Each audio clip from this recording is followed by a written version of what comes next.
Hello students, smart students academy में आपका स्वागत है। I am doctor Upma Paliwal. So today we are going to understand the basic problems of an economy. So यहाँ पर पहली बात तो जैसे हम इवन घर में भी रहते हैं, everyone is having certain limited resources. So हम रिसोर्सेज में सभी कुछ आ सकता है, टाइम आ सकता है, हमारा इनकम आ सकती है, और कोई भी रिसोर्सेज जो है वो हमेशा हमें कम ही पड़ते हैं क्योंकि हमारी वांट्स उससे कहीं ज्यादा होती है। तो एक तो ये जो वांट्स एंड रिसोर्सेज अवेलेबिलिटी का जो डिफरेंस आता है, दिस डिफरेंस इज स्कैरसिटी। ये इसको हम स्कैरसिटी के नाम से जानते हैं। स्कैरसिटी मतलब कमी किसी चीज। अब ये तो हो गया क्योंकि हमारी वांट्स बहुत ज्यादा है, बट कभी कभी वांट्स ज्यादा नहीं भी हो, स्टिल अगर हम बड़े लेवल पे बात कर रहे हैं in the context of an economy, एक देश की इकोनॉमी की अगर हम बात करें, तो इकोनॉमी में तो वैसे भी बहुत सारी चीजें चाहिए। क्यों? क्योंकि हमारी सबकी ज्योग्राफिकल कंडीशंस अलग अलग रहती हैं। ज्योग्राफी अलग है तो उसकी वजह से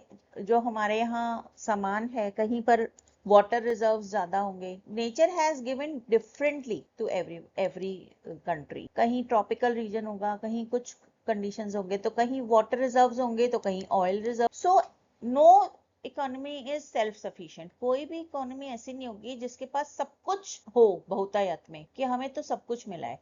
तो अब जिस चीज की कमी है वो हमें कहीं ना कहीं किसी दूसरी कंट्री से लेनी पड़ेगी। उसके बदले में हम उनको ऐसी चीज दे देंगे जो हमारे यहाँ होगी। So that is known as scarcity.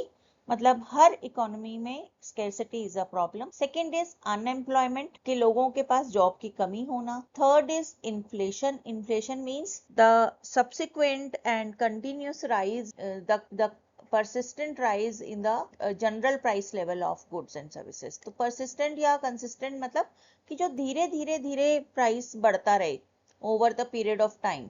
मतलब ऐसे शूटअप वाला प्राइस नहीं, ठीक है, धीरे धीरे। मतलब एक जनरल प्राइस लेवल अगर किसी चीज का 50 रुपए में आ जाती थी, तो 10 साल बाद वही चीज 500 रुपए is the normal rate of that particular commodity. Next is income equality. In equality means जहां पर दो जो हमारे लोगों के इनकम है उसके बीच में एक बहुत सारा गैप हो। कोई तो बहुत ही अमीर है और कोई बहुत ही गरीब है। So this income inequality is considered as a problem, क्योंकि ये गैप ज्यादा नहीं होना चाहिए, अदरवाइज हमारे देश की तस्वीर बहुत अच्छी नहीं होगी।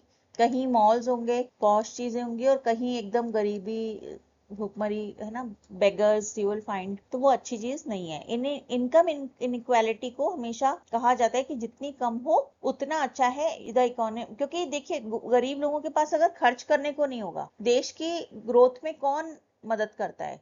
जब लोग पैसा खर्च करते हैं तो उस खर्च करने पर भी वो टैक्स देते हैं। यस, जीएसटी देते हैं कि नहीं? वो खर्च करते हैं तो फैक्ट्रीज में प्रोडक्शन होता है। तो ये एक साइकिल होता है। अगर खर्च करने वाले लोग ही नहीं है, बहुत कम है, तो देश की ग्रोथ नहीं होगी। इसलिए एक मॉडरेट होना चाहिए देश, है ना, ये गैप कम होना चाहिए। Next is trade imbalances. Trade imbalances जैसे मैंने अभी अभी आपको बताया, things which are scarce in your country you will purchase it from somewhere.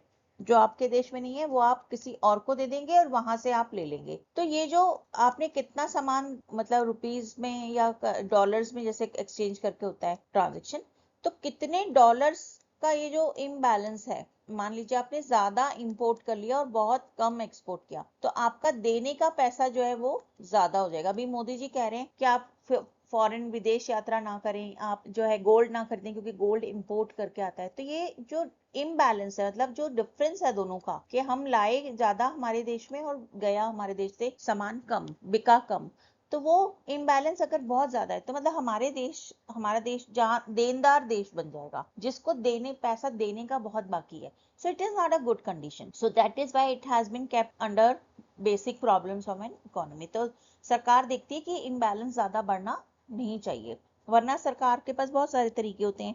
वो किसी पर्टिकुलर प्रोडक्ट पे कोटा लगा देती है। कोटा मीन्स कि इतना ही इंपोर्ट कर सकते हैं, उससे ज्यादा नहीं। या उसके ऊपर टैरिफ बढ़ा देती है, कस्टम ड्यूटी बहुत बढ़ा देती है कि नहीं, इसके ऊपर 100 रुपए की चीज आ रही है तो 100 रुपए आप गवर्नमेंट को टैक्स दो, तो प्राइस हो गई 200।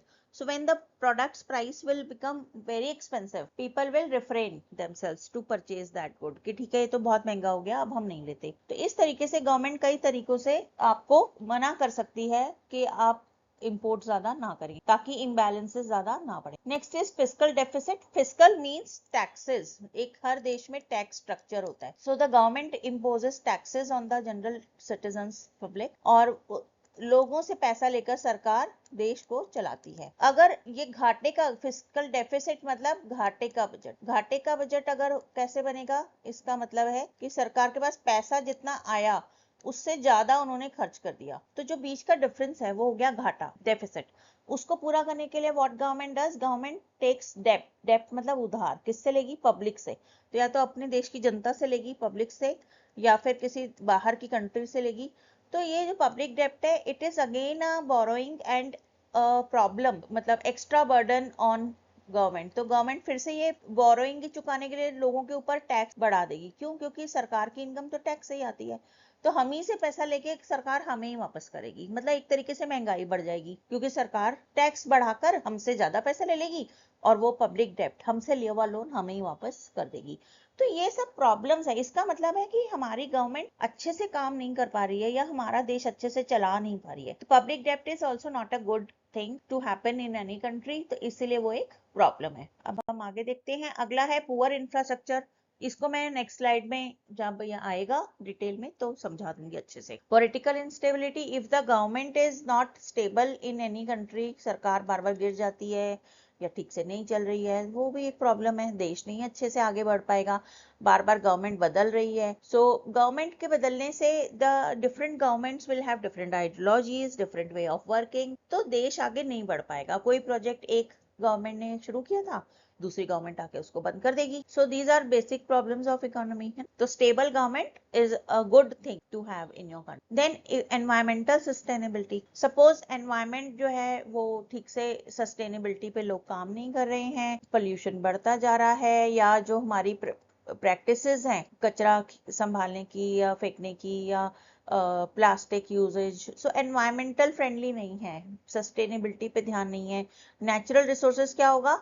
खत्म हो जाएंगे, जैसे कि पानी, रिजर्वायर्स, तो सब कुछ ऐसे खत्म होता जाएगा अगर हम एनवायरमेंटल सस्टेनेबिलिटी पे ध्यान नहीं देंगे तो। सो it is a problem for any economy. Global economic shock. अगर ग्लोबली कुछ होता है, जैसे भी यूक्रेन और ये वॉर्स के चक्कर में, और इसके अलावा अभी देखिए आप, ऑयल जो है गवर्नमेंट ने कहा है ऑयल 10% लेसर यूज करें, फॉरेन ट्रिप पर ना जाएं। क्यों? क्योंकि डॉलर और महंगा होता जाएगा, हमें डॉलर में जो है करेंसी को कन्वर्ट करना पड़ेगा। गोल्ड एक साल तक ना खरीदें। गोल्ड खरीदने से क्या होगा? Gold is imported from other country. तो इम्पोर्ट करके क्यों लेनी है कोई चीज, है ना? अपना कम से कम खर्चा को। ऑयल जो है, पेट्रोल नहीं आ पा रहा है, शिप्स जो है वो अटक गए हैं, कहीं दूसरी जगह से आ रहे हैं, रास्ते में अटके हुए। तो ये क्या हो गया? ग्लोबल इकोनॉमिक शॉक हो गया कि पेट्रोल कम यूज करिए। क्यों? क्योंकि बाहर से पेट्रोल नहीं मंगा सकते सडनली। तो ये एक प्रॉब्लम हो गई। तो इस तरीके के कोई भी शॉक्स, कोई भी चीज, दूसरी कंट्री में कुछ प्रॉब्लम का इम्पैक्ट हमारी कंट्री पर आ सकता है। तो ये ग्लोबल इकोनॉमिक शॉक हो गया। पेट्रोल महंगा होता जा रहा है, इट इज इकोनॉमिक शॉक। पैसे से रिलेटेड इकोनॉमिक शॉक, मतलब पैसे से रिलेटेड कोई भी चीज में बदलाव आना, हमें उसका धक्का लगना। 11th point is technological unemployment. मतलब technology is growing and upgrading quickly, और हमारे लोग उतना अपग्रेड नहीं कर रहे हैं। तो क्या होगा? मतलब ऐसी अनएम्प्लॉयमेंट का बढ़ना जो टेक्नोलॉजी से रिलेटेड हो, कि टेक्नोलॉजी, मान लीजिए AI, artificial intelligence related jobs ज्यादा हैं, but people are not have learned AI till now. तो क्या होगा? इसका मतलब जॉब्स तो हैं बट लोग उन जॉब्स के लायक नहीं है। वो कुछ और, उनकी स्किल लेवल ये है और डिमांड जॉब की ये है स्किल लेवल की। So there is a gap, उस बीच में एक गैप आ गया है। तो ये क्या हो गया? Technological unemployment. Next is financial instability. Financial, पैसे से रिलेटेड कोई भी इंस्टेबिलिटी, सरकार के पास कोई रिजर्व्स नहीं है, फंड्स कम हो गए हैं, ठीक है। या जैसे रिसेशन आया था तो क्या हुआ था कि लोगों ने एक ही घर के, एक ही एसेट के ऊपर दो दो तीन तीन लोन ले रखे थे। तो फाइनेंशियल इंस्टेबिलिटी किसी भी तरह की आएगी तो वो एक इकोनॉमी के लिए प्रॉब्लम होगी। अब हम इसको डिटेल में समझते हैं। तो स्केर्सिटी का पहला जो मेन रीजन है, that is the geographical conditions of any country. तो ज्योग्राफिकल कंडीशंस किस चीजों से मिलके बनती हैं? It can be the features और aspects, the geography, boundary of that country, उसकी सॉइल, कहीं की सॉइल हो सकता है बहुत अच्छी हो, वहाँ कुछ बहुत बढ़िया क्वालिटी, जैसे किसी कंट्री में एवोकाडोज हो गए हैं या कुछ ऐसी चीजें रेयर हैं जो बहुत एक्सपोर्ट हो सकती हैं, तो वो एक्सपोर्ट करेंगे। जिन कंट्रीज के पास स्कैरसिटी होगी, उस तरीके की सॉइल नहीं होगी, वो इंपोर्ट करेंगे एवोकाडोज। फिर वाटर सप्लाई, किसी का, हम इंडिया के पास वाटर है लेकिन किसी और कंट्री के पास ऑयल है, तो हम उनसे एक्सचेंज करते हैं, है ना, मतलब एक्सपोर्ट कर देते हैं वाटर और इंपोर्ट कर लेते हैं ऑयल। फिर minerals, resources, flora and fauna, ये सब कुछ जो हमारे देश की ज्योग्राफी में आता है। फ्लोरा फौना मतलब अलग अलग टाइप के फूल, जड़ी बूटियां, फिर इसके अलावा किसी कितनी हाइट पर या किस एंगल पर वो देश बसा हुआ है, वो ये सब कुछ ज्योग्राफिकल कंडीशंस में आएगा। और ज्योग्राफिकल कंडीशंस हर कंट्री की डिफरेंट होती हैं, and due to that difference only the resources get differed, resources भी अलग अलग हो जाते हैं, कहीं पर कुछ है और किसी कंट्री के पास कुछ है, और उसकी वजह से ही जो जिसके पास नहीं है वो कहलाएगा कि उसकी स्केर्सिटी है, उसकी कमी है, तो इस वजह से इंपोर्ट एक्सपोर्ट होता है। Second is unemployment. अब अनएम्प्लॉयमेंट कई तरीके का हो सकता है, जैसे कि डिमांड डेफिशिएंट अनएम्प्लॉयमेंट, मतलब डिमांड तो है, जॉब तो है, सॉरी, डिमांड डेफिशिएंट मतलब जॉब ही नहीं है, डिमांड ही नहीं है, ऐसी मतलब देश ही अगर बहुत नीचे जा रहा है, ठीक है, जॉब्स उस देश में ही नहीं है, तो ये वाली अनएम्प्लॉयमेंट हो जाएगी। सेकेंड इज टेक्नोलॉजिकल एडवांसमेंट, कि देश में टेक्नोलॉजी बढ़ रही है लेकिन लोग उतनी तेजी से अपनी नॉलेज को नहीं बढ़ा रहे हैं, तो ये यहाँ पर लोग हैं और जॉब्स का लेवल ये है, ये मैं लास्ट स्लाइड, पिछली स्लाइड में आपको समझा दिया है। Third is job outsourcing. Outsourcing का मतलब होता है when the company gives their some of the operations to an outsource firms, ठीक है, ऑपरेशंस किसी तीसरी थर्ड पार्टी को हमने दे दिए। जैसे आपने सुना होगा बैंक्स क्या करते हैं कि उन्हें वसूली करनी होती है तो वो किसी थर्ड पार्टी को हायर करते हैं, है ना, कि ये लोन्स हैं हमारे, एनपीएस, नॉन परफॉर्मिंग एसेट्स हैं, आप वसूली करके दो, जितना पैसा वसूल करके दोगे उसका 5% आपका। तो ये क्या हो गया, मतलब when the company hires some third party to do their work. तो अब ये किस सेंस में होता है, जैसे हम इसमें ले सकते हैं बीपीओ एग्जांपल में। बीपीओ मतलब बिजनेस प्रोसेस आउटसोर्सिंग। जैसे अमेरिका में कोई बैंक है और वहां के कस्टमर्स ने, अकाउंट होल्डर ने फोन किया and they want to know something about their bank और देयर अकाउंट, तो वो कॉल सीधा the bank, suppose bank opens help center, ठीक है, हेल्प सेंटर उन्होंने अमेरिका में खोला, तो वो डॉलर में पे करेंगे, बहुत महंगा पड़ेगा। Instead what they will do, with the help of technology, that call will get connected directly to India and Indian person will pick the call, will give all the answers and information to the customer of the bank, और यहाँ पर Indian person को कितने में पे करना पड़ेगा, rupees में, ठीक है, रुपीज में पे करना पड़ेगा। तो यहाँ पर the bank is saving lots of money in by doing this. इसको बोलते हैं जॉब आउटसोर्सिंग। मतलब ये जो हेल्प सेंटर का काम है ये हमने थर्ड पार्टी को दे दिया। तो जैसे केपीएमजी हुआ, ऐसे बहुत सारे आउटसोर्सिंग वाले फर्म्स हैं। इससे क्या होता है, अब इंडिया में तो जॉब बढ़ गई, इसके दो फायदे और नुकसान हैं।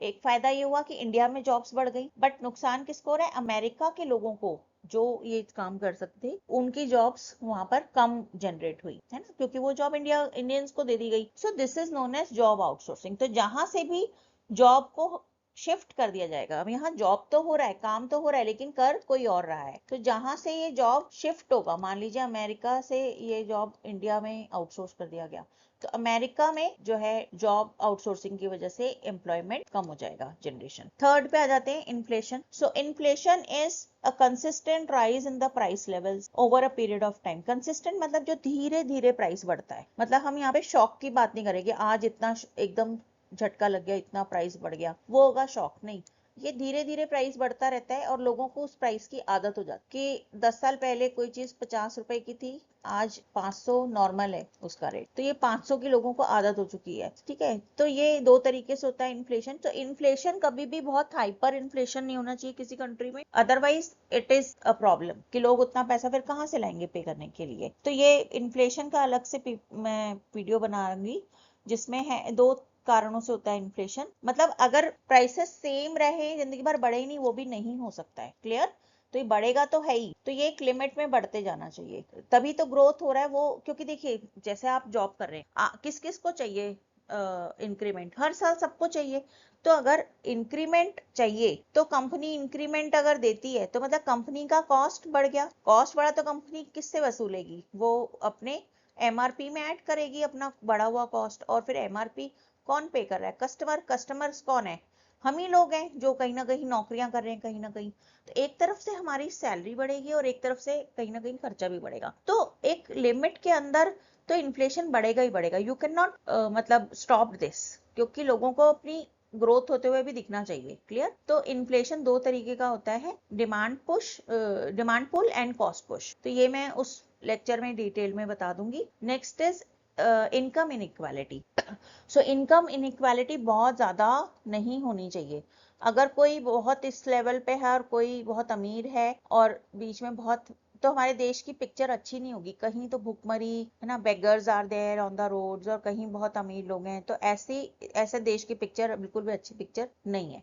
तो ये कब हो सकता है? अनइक्वल डिस्ट्रीब्यूशन ऑफ इनकम, जब पैसे का डिस्ट्रीब्यूशन सही तरीके से ना हो। अब देखिए इंडिया में तो डिफरेंशियल वेजेस है, मतलब अलग अलग काम के हिसाब से, work according to the nature of the work, किसी का प्राइस या जो वेजेस या सैलरी है वो ज्यादा डिसाइड हो रखा है काम का, और किसी का कम, जबकि मेहनत दोनों कामों में है। किसी में हो सकता है इंटेलेक्चुअल मेहनत हो, किसी में लेबर वाली मेहनत, मतलब फिजिकल लेबर ज्यादा हो। लेकिन अमेरिका में, आप दूसरे देशों में देखिए, इक्वल वेजेस सिस्टम होता है। मतलब even if a person is working under the sun, कोई घास काट रहा है धूप में, तो वो भी बराबर कमाएगा, और जो ऑफिस में काम कर रहा है वो भी बराबर कमाएगा।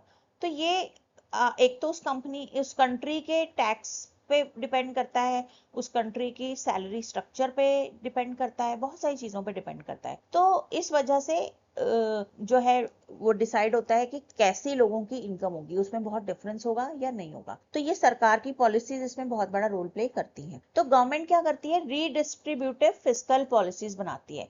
मतलब जैसे अब हमारे देश में देख लीजिए कि प्रोग्रेसिव टैक्सेशन मतलब कि अमीर लोगों के ऊपर ज्यादा टैक्स। एक तो पहले तो टैक्स फ्री होता है एक लेवल तक, तो कि टैक्स फ्री सैलरी तक तो आपके ऊपर टैक्स ही नहीं लगा।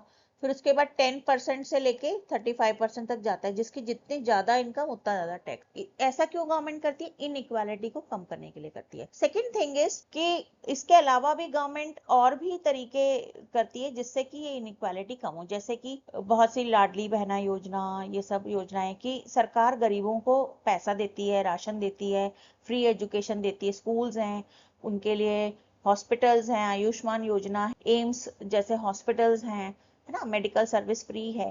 तो ये क्या हो गया? Income inequality. कहीं ना कहीं अगर आपका खर्चा कम हो रहा है, आपका जो है मेडिकल पे खर्चा नहीं हो रहा, स्कूल के खर्चे पे खर्चा नहीं हो रहा, तो आपकी इनकम ओवरऑल एक तरीके से बढ़ गई ना भाई। मतलब आपके पास कम पैसा हो तो भी आपको सब कुछ मिल गया। तो इस सब तरीकों से गवर्नमेंट ये इंश्योर करती है कि हमारे देश में सबको सब सुविधाएं मिलती रहे। अब हम आगे बढ़ते हैं बैलेंस ऑफ पेमेंट्स, ये ट्रेड इम्बैलेंसेस।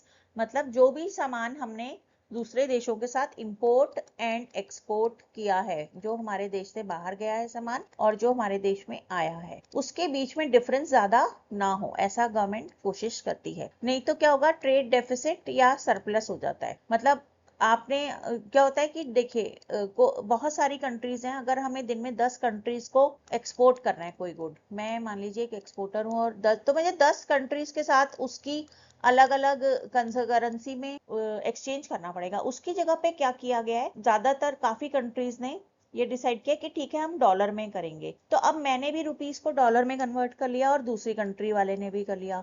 मान लीजिए 10 कंट्री हैं, 10 कंट्री डॉलर में डील करती हैं, तो हम दोनों एक एक लेवल पे आ गए ना, डॉलर डॉलर पे। तो प्रॉब्लम थोड़ी कम होती है। लेकिन उससे क्या होता है? डॉलर की मांग बहुत बढ़ गई, इतने सारे 10 देश अपनी करेंसी को डॉलर में कन्वर्ट करें, मतलब डॉलर का भाव तो बहुत बढ़ गया। ठीक है, जिस चीज की भी डिमांड बहुत बढ़ती है उसका उसका एक्सचेंज रेट बढ़ता जाएगा। तो ये क्या हो गया? इस तरीके से मतलब ये जनरल मैकेनिज्म मैंने आपको बताया। तो ट्रेड डेफिसिट या सरप्लस बहुत ज्यादा नहीं होना चाहिए। कि हमने डेफिसिट कब होगा? कि हमने एक्सपोर्ट तो इतना सा किया और इंपोर्ट बहुत सारा कर दिया। तो हमें इंपोर्ट किया मतलब डॉलर में पैसा देना है, तो हमें एक्सचेंज करना पड़ेगा ना डॉलर में देने के लिए, तो उतना हमारा नुकसान है एक्सचेंज करने में। और सरप्लस मतलब हमारा देश तो बिल्कुल बाहर के देश के सामान मंगा मंगा के ही हम जी रहे हैं, तो वो भी गलत है। हमारे खुद के देश का सामान कौन खरीदेगा फिर, है ना। तो वो मतलब एनीथिंग एक्सेस, कोई भी चीज जो बहुत ज्यादा आप करने लग जाओ तो वो आपके लिए अच्छी नहीं है। तो आई होप आपको समझ आ गया होगा। अब हम बढ़ते हैं physical deficit and public debt पे। ये मैंने वैसे समझा दिया है पिछली स्लाइड में डिटेल में, फिर भी हम देख लेते हैं। तो एक्सपेंसेस ओवर इनकम, मतलब ये यहाँ पर सरकार के, गवर्नमेंट के एक्सपेंसेस ओवर इनकम की बात हो रही है कि सरकार ने टोटल रेवेन्यू उनका जो आया टैक्सेस से, और जो इनकम आई, इनकम फीस से भी आती है उनकी, है ना, जैसे ड्राइविंग उससे पेनल्टी से भी आती है, आपने रेड लाइट क्रॉस की आपकी पेनल्टी लगी, तो ये सारी इनकम होती है सरकार की। तो वो इनकम उनकी कम हुई है और खर्चे ज्यादा हो गए, तो सरकार देश की जनता से लोन ले लेगी, जो एक अच्छी बात नहीं है, प्रॉब्लम है देश के लिए। Poor infrastructure in every country there are, you know, these are the things which are the backbone of any economy. जैसे कि ट्रांसपोर्टेशन, जिस भी देश में ट्रांसपोर्टेशन बहुत एफिशिएंट होगा वो देश जल्दी आगे बढ़ेगा। फिर कम्युनिकेशन, कम्युनिकेशन फास्ट होगा तो अपने आप ही तेजी से बात होगी, तेजी से चीजें आगे होंगी। अब देखिए डिजिटलाइजेशन से, तो डिजिटल ट्रांजेक्शन से बहुत जल्दी जल्दी यू नो ट्रांजेक्शन होते हैं। फिर एनर्जी नेटवर्क्स, तो ये तीन चीजें, मतलब इलेक्ट्रिसिटी हो गई, तो ये सारी चीजें बैकबोन है।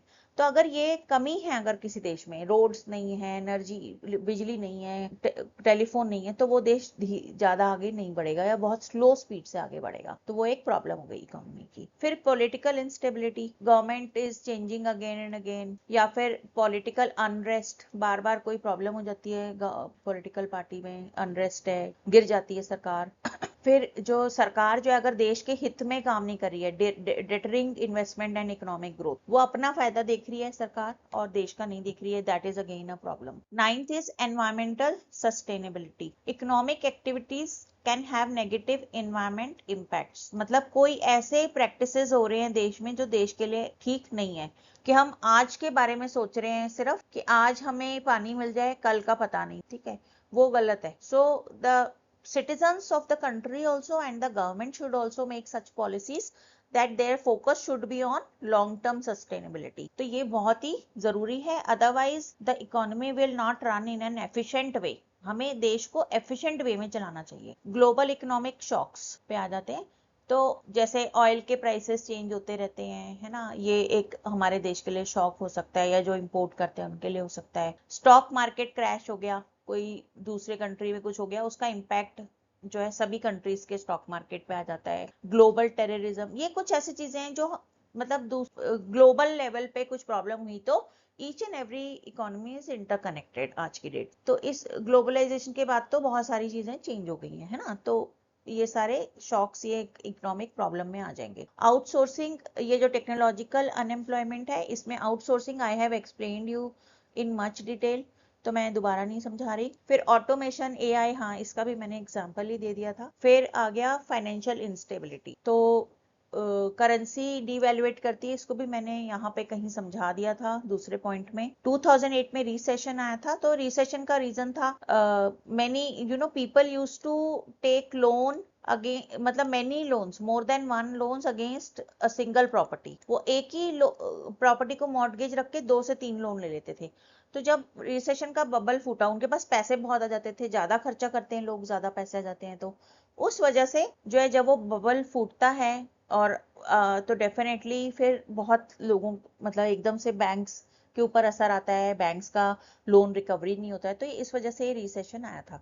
तो ये फाइनेंशियल इंस्टेबिलिटी, मतलब हर देश में एक फाइनेंशियल सिस्टम बना हुआ होता है, तो फाइनेंशियल सिस्टम में सारे के सारे इन्वेस्टमेंट फर्म्स आ जाते हैं, बैंक्स आ जाते हैं, उनमें अगर कोई चीज सही से काम नहीं हो रहा है तो उसकी वजह से अगर वो फेल होते हैं तो देश पे पूरा असर आ जाता है, ठीक है। तो फाइनेंशियल स्टेबिलिटी बहुत जरूरी है किसी भी देश में। So thank you, I hope you have understood.